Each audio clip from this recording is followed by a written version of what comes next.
ಶಬ್ದದಲ್ಲಿ ಹೇಳೋದಿದ್ರೆ ಊಟ ಅಂದ್ರೆ ನಾಯಿ ಊಟ. ನಮ್ಮಲ್ಲಿ ಒಳ್ಳೆ ಊಟಕ್ಕೆ ಇದು ಲಾಯ್ಕ್ ಊಟ. ನಿಜವಾಗಿ ನಾನು ಇವತ್ತು ಎಷ್ಟು ಊಟ ಮಾಡಿದ್ದೇನೆ ಅಂತ ಗೊತ್ತಾಗಬೇಕಾ? ಮೂಗಿಗೆ ಕೈ ಹಾಕಿದ್ರೆ ಅನ್ನದಗಳು ಸಿಗ್ತದೆ.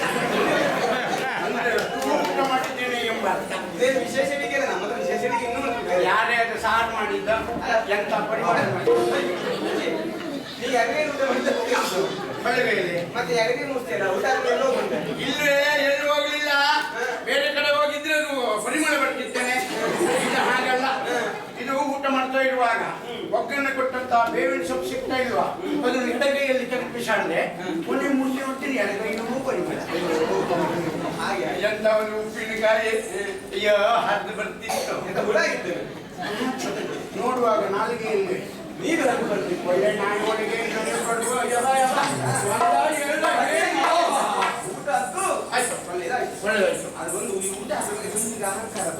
ಅಂದ್ರೆ ನಿದ್ರೆ ಬಂದಾಗ ಊಟ ಮಾಡಿದ ತಕ್ಷಣ ಹಾಗೆ ಇಲ್ವೇ? ಊಟ ಮಾಡಿದ ತಕ್ಷಣ ಮಲಗಬಾರ್ದು. ಯಾಕೆ? ಶಾಸ್ತ್ರ ಕೇಳಿರುವ ನೀನು ಏನು? ಉಂಡು ನೂರಡಿ ಎನಿಸಿ ಗಂಡಕ್ಕೆ ಕೈ ಕಾಸಿ ಗಂಡು ಮೇಲಾಗಿ ಮಳಿಗ್ಯಾಳೋ.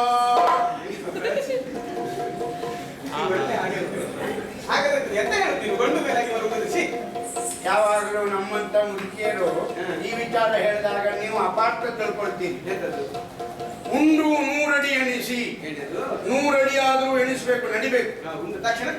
ಆಮೇಲೆ ಕೈ ತೊಳೆದ ತಕ್ಷಣವೇ ಕೈಯಲ್ಲಿರುವಂತಹ ನೀರಿನ ಬಸೆ ಆಗಲಿಲ್ಲ ಅಂತ ಆದ್ರೆ ಕೆಂಡಕ್ಕಾದ್ರೂ ಕೈ ಕಾಸಿ ಹಸೆಯನ್ನು ಆರಿಸ್ಕೊಂಡು ಮದುವೆ ಆದ ಬಳಿಕ ಮುಖಕ್ಕೆ ಹಾಕ್ಬಾರ್ದು. ನೀವು ಗೊತ್ತಿಲ್ಲ. ಗಂಡು ಮೇಲಾಗಿ ಅಂದ್ರೆ ಗಂಡಿನ ಭಾಗ ಯಾವುದು? ಗಂಡು ಭಾಗ ಬಲಭಾಗ. ಬಲಭಾಗ ಮೇಲ್ ಮಾಡಿ ಮಲಗಿದ್ರೆ ಆರೋಗ್ಯ ದೃಷ್ಟಿಯಿಂದ ಒಳ್ಳೆಯದು. ಮತ್ತೆ ಅಂತದ್ದು ಮತ್ತೆ ಹೌದಾ? ಹಾಗಾಗಿ ಆದ್ರೂ ಒಂದು ಏನು ಸದ್ಯನ ಹೌದಾ? ಮನುಷ್ಯ ನಿದ್ದೆ ಬರಲಿಲ್ಲ. ಹೌದಾ? ಯಾರು ಒಬ್ರು ಹೇಳುದೇ ಬೇಡ. ಪ್ರಾಧಿಕಾರದಲ್ಲಿ ನಂಗೂ ಹಾಗೆ ಆಗ್ತಿತ್ತು. ಹೌದಪ್ಪ, ಚಂದದ ಪುರುಷ ಬಂದಾಗ ಅಯ್ಯೋ ಒಂದ್ ದಿವಸ 4 ಮಣಿಗೆ ಬಾಗಿಲಾಗದೆ ಮಲ್ಕೊಂಡಿದ್ದೆ. ಆಗ ನಿದ್ದೆ ಬಂತು ಅನ್ನೋ ಯಾರೋ ಒಬ್ಬ ಬಂದಾಗ ಆಯ್ತು. ಅವ ಬಂದವ ಚಾಪೆ ಮೇಲೆ ಕೂತ. ಕೂತವ ನಿಧಾನ ನನ್ನ ಮೈಯೆಲ್ಲ ಮುಟ್ಟಾಗ ನಾನು ಪಕ್ಕನೆ ಒಂದು ರಟ್ಟೆ ಹಿಡ್ಕೊಂಡೆ. ಹಿಡ್ಕೊಂಡ್ಬಿಡ್ತೇನೆ. ಕಪ್ಪು ನಾಯಿ ನಾನು ಅದಕ್ಕೊಂದು ಬಾಲ ಆಗ್ತಾರೆ. ನಾ ಮೈ ಮುಟ್ಟಿದ್ದೆ ಅಂತ ಮಾಡ್ದೆ. ನಾನು ರಟ್ಟೆ ಹಿಡಿದ್ರೆ ಬಾಲ್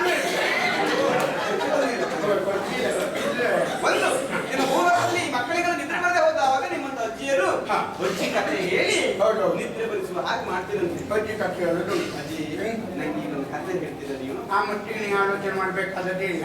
ಯಾವ ಕಥೆ ಆದಿ ಕೇಳಿ. ನಾನು ಇಲ್ಲೇ ವಿಶ್ರಾಂತಿ ಹೀಗೆ ಇದು ನಮ್ಮೂರಿನಲ್ಲಿ ಭತ್ತಗಳು ಹಾಡು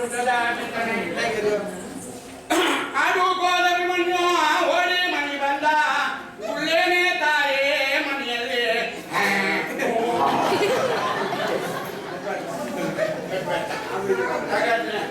ಹಾಗಾದ್ರೆ ಈಗ ಸಂಜೆ ಹೊತ್ತಿನಲ್ಲಿ ಪಾಠಾನ ಬರ್ತದೆ.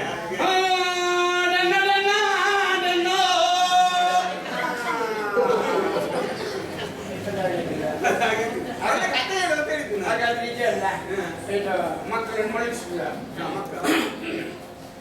ಕಡ್ಲಿ ಹೊಡೆದು ಕೈಯಲ್ಲಿ ಕೊಟ್ಟೋಳು ರಾಂಬಾವಾಗಿ, ಕಡ್ಲಿ ಬಿಡಿತು ಮನೆಗೆ ಬಂದ ರಾಂಬಾವಾಗಿ, ನಿನ್ನಂಗೆ ವಿಳ್ಯ ಮಕ್ಕಳು ರಾಂಬಾವಾಗಿ, ಅಪ್ಪೈ ಬನ್ನಿ ಹೇಳಿ ಕೊಟ್ಟು ರಾಂಬಾವಾಗಿ. ಆರು ಬೇಡ ಅದು ಬೇಡ್ತಿದ್ರೆ ನಾವು ಹೂ ಹಾಕೋ ಕಥೆ ಎಲ್ಲ. ನೀನು ಒಳ್ಳೆ ಮಾಡ್ಕೊಂಡು ನಾನು ಕಥೆ ಹೇಳುವಾಗ ಹೂ ಹಾಕ್ಬೇಕಾಯ್ತಾ? ಭೂಲೋಕದಲ್ಲಿ ಮಾತೃದೇಶ ಎನ್ನುವುದೊಂದು ಇರ್ತದೆ. ಈ ವರ್ಷ ನಮ್ಮ ಭೂಲೋಕಕ್ಕೆ ಬಂದಿದ್ಯಾ? ಅಲ್ಲೆಲ್ಲ ಹೆರಿಯಡ್ಕದಲ್ಲಿ ಹೋಗಿದ್ಯಾ? ಹೆರಿಯಡ್ಕದಲ್ಲೆಲ್ಲ ಹೆಂಗಸು ಜಾತ್ರೆ ದಿವಸ ಹಾಗೆ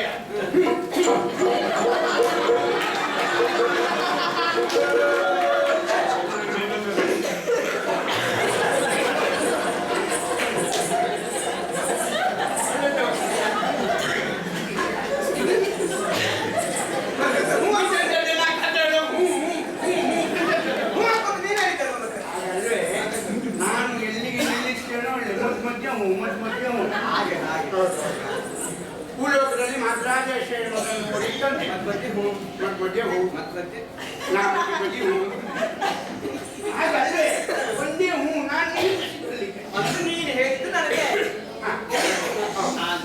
ಮದ್ರಾದೇಶದಲ್ಲಿ ಜಯಸೇನ ಚಂದ್ರಸೇನೆಯನ್ನವರು ಆಡಳಿತದಲ್ಲಿ ಇದ್ದಿದ್ರಂತೆ.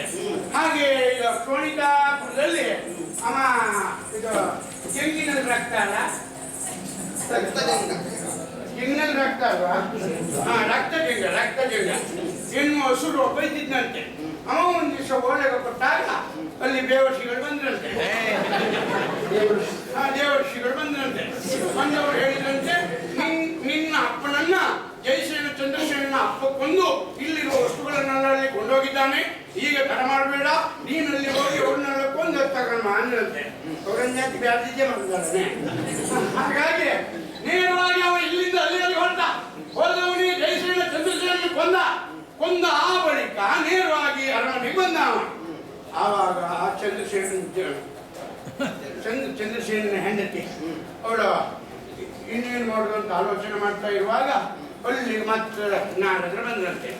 ನಾರದ್ರು ಬಂದು ಹೇಳಿದ್ರಂತೆ, ನೀನು ಹೇಳ್ತಾ ಇದ್ರೆ ಪ್ರಯೋಜನ ಇಲ್ಲ, ಗಂಗಾ ನದಿ ತೀರಕ್ಕೆ ಹೋಗು, ಗಂಗೆಯನ್ನು ಪ್ರತ್ಯಕ್ಷಿಸುವೋ, ಅಲ್ಲಿ ನಿನ್ನ ಕಷ್ಟ ಪರಿಹಾರ ಆಗ್ತದೆ ಅಂತ ಹೇಳಿದ್ರಂತೆ.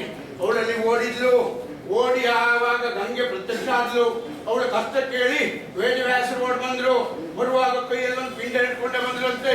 ಯಾವ ಕಷ್ಟ ಬಂದದ್ದೇ ಇರಲಿ, ನನ್ನ ಹೆಸರು ಹೇಳಿ ನೆಲಕ್ಕೆ ಬಿಡದೇ ಆದ್ರೆ ಅದರಲ್ಲಿ ಒಬ್ಬ ಹುಡುಗ ಹುಡ್ತಾನೆ, ನಿನ್ನ ಕಷ್ಟ ಪರಿಹಾರ ಆಗ್ತದೆ ಅಂತ.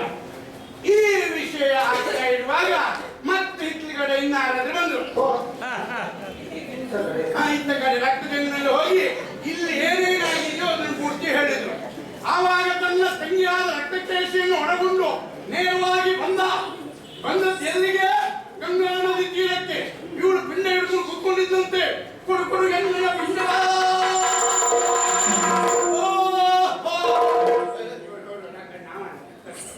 ಕೂಗಿದಾಗ ಅವಳು ಕೊಡ್ಲಿಲ್ಲ. ಕೊಡದೇ ಇದ್ದಾಗ ಹೋಗಿ ಅವಳ ಮೈ ಮೇಲೆ ಬಿದ್ದು ಆ ಪಿಂಡವನ್ನ ಹಾಕಿ ನೆಲಕ್ಕೆ ಬಡಿಸಿದೆ. ಹೊಡೆದಾಗ ಒಬ್ಬ ಹುಡುಗ ಹುಟ್ಟಿದ. ರಕ್ತಜಂಗನನ್ನು ಕೊಂದ. ರಕ್ತಕೇಶಿಯನ್ನು ಸಂರಕ್ಷಣೆ ಮಾಡಿದ. ಅವನ ಹೆಸರು ರುದ್ರಕೋಪ ಅಂತ ಇತ್ತು. ಹಾಗೆ ಒಂದು ದಿವಸ ವನವಿಹಾರಕ್ಕೆ ಹೋದಾಗ ಚಂದ್ರದ ಹೆಣ್ಣನ್ನು ಕಂಡಂತೆ ಕಂಡು ಬಳಿಕ ಅರಮನೆ ಹೋದ ಮೇಲೆ ನಿನ್ನ ಹಾಗೆ ಅವನಿಗೂ ದುರುಳಿ ಮಂಚ ಸಮೇತ ಕೊಂಡೊಯ್ದಳು ಚಿತ್ರಾಕ್ಷಿಯರು. ಕಥೆ ಹೇಳ್ತಾ ಇರುವಾಗ ನಿದ್ದೆ ಬಂದು ಅಂತಾಯ್ತು. ಆದ್ರಿಂದ ತಡ ಮಾಡೋದಲ್ಲ. ಮಂಚ ಸಮೇತ ಭೂಲೋಕದ